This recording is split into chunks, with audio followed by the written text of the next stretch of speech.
I have a dream is one of the most infamous quotes of all time.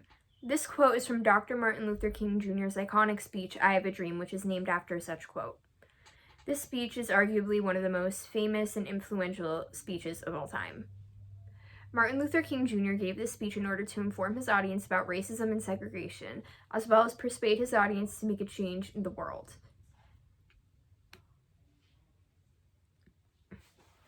He speaks on the way things would be in a world without racism and segregation, and how much more happy and peaceful it would be. He also speaks on the downfalls of segregation. This speech was very influential in the demolition of segregation and creation of anti-segregation laws that were made in the future.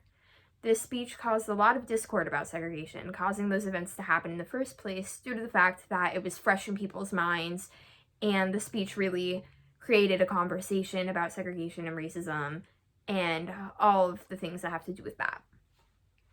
In the opening of this speech, he uses the rhetorical technique of allusion. He uses this technique by saying, 50 years ago, a great American in whose symbolic shadow we stand today signed the Emancipation Proclamation. This is an allusion because it references an outside source, that source being the Emancipation Proclamation. Dr. Martin Luther King Jr. also uses an allusion later on in the speech when he references the song, My Country 'Tis of Thee, using the quote, and this will be the day. This will be the day when all of God's children will be able to sing with new meaning. My country 'tis of thee, sweet land of liberty, of thee I sing. Land where my fathers died, land of the pilgrim's pride, from every mountainside let freedom ring. His use of allusion helps the audience connect his speech with other sources that they may have already known, therefore increasing his audience's understanding of the speech and possibly the attention that they pay to the speech. Another rhetorical technique that's used often in the I Have a Dream speech is anaphora.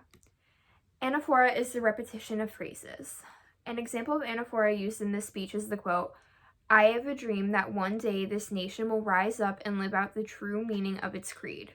We hold these truths to be self-evident that all men are created equal. I have a dream that one day, on the red hills of Georgia, the sons of former slaves and the sons of former slave owners will be able to sit down together at the table of brotherhood. I have a dream that one day, even the state of Mississippi, a state sweltering with the heat of injustice, sweltering with the heat of oppression, will be transformed into an oasis of freedom and justice. In this quote, the phrase I have a dream is repeated multiple times. Another example of anaphora in this speech is the quote, let freedom ring from the mighty mountains of New York. Let freedom ring from the heightening Alleghenies of Pennsylvania. Let freedom ring from the snow-capped Rockies of Colorado. Let freedom ring from the curvaceous slopes of California, where the phrase let freedom ring is repeated often, therefore making it anaphora. Another example of a rhetorical device that's used often in this speech is metaphors. One example of a metaphor in this speech is the phrase lonely island of poverty. This is a metaphor because it describes poverty as a lonely island.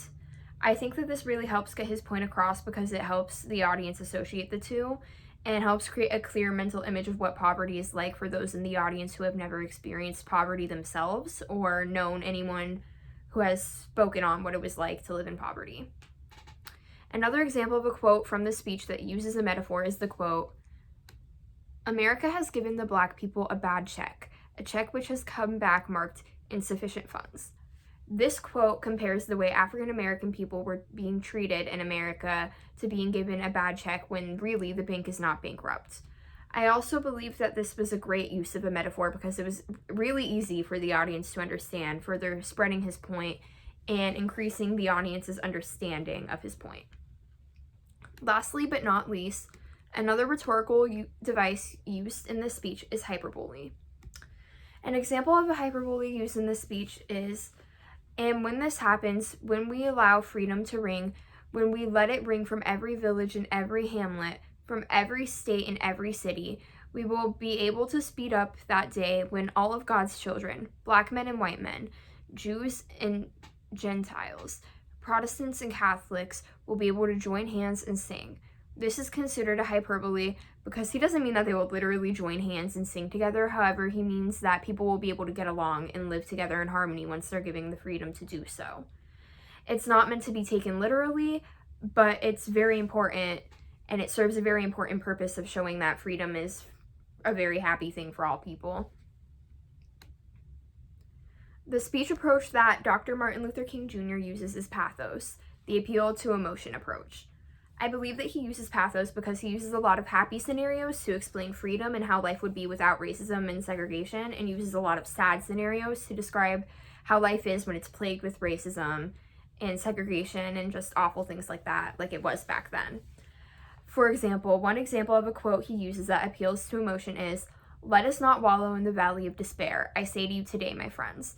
And so, even though we face the difficulties of today and tomorrow, I still have a dream. It is a dream deeply rooted in the American dream. The phrase wallow in the valley of despair shows that there is a negative and sad situation at hand by using emotional phrasing and sad connotations. I believe Martin Luther King used this pathos approach extremely well, as many people have been very moved by this speech, and it has gone on to be so influential. In conclusion, this speech is very important and it was very influential to our society today.